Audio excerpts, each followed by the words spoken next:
Mais juste avant, c'est l'heure de répondre aux questions que vous posez au 39-21. Eh bien, voici la question de Margot. Bonjour, Margot de Paris. Je voudrais connaître la vraie recette du riz pilaf afin de ne plus le rater.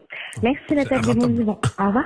Ah, c'est inratable, vous dites, Yves Candeborde. C'est comme souvent, les choses les plus simples sont parfois les plus compliquées. Margot, on va lui donner le truc, c'est la quantité d'eau par rapport, ou de bouillon par rapport au riz déjà. J'ai envie de dire que le riz de pilaf, c'est de la pâtisserie. Oui, c'est précis. Voilà, c'est précis, il y a une règle, il ne faut pas en déroger. Alors déjà, le riz, surtout, n'allez pas prendre un riz à risotto. Non, pas de riz rond. Non, mais l'erreur, c'est souvent ça. Oui, c'est vrai. Aujourd'hui, il y a cette lubie là, du risotto, donc tout le monde prend un riz à risotto, ça n'a rien à voir. Non, c'est Il faut pour le prendre risotto. ce qu'on trouve dans le commerce, un riz à paella, entre guillemets, et qui ne colle pas. Voilà, c'est la base. Après, on fait tomber un oignon ou une échalote, on met son riz dedans, on le nacre.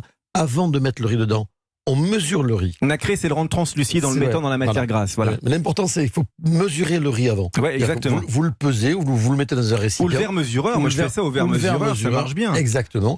Donc, vous savez exactement combien vous avez de riz.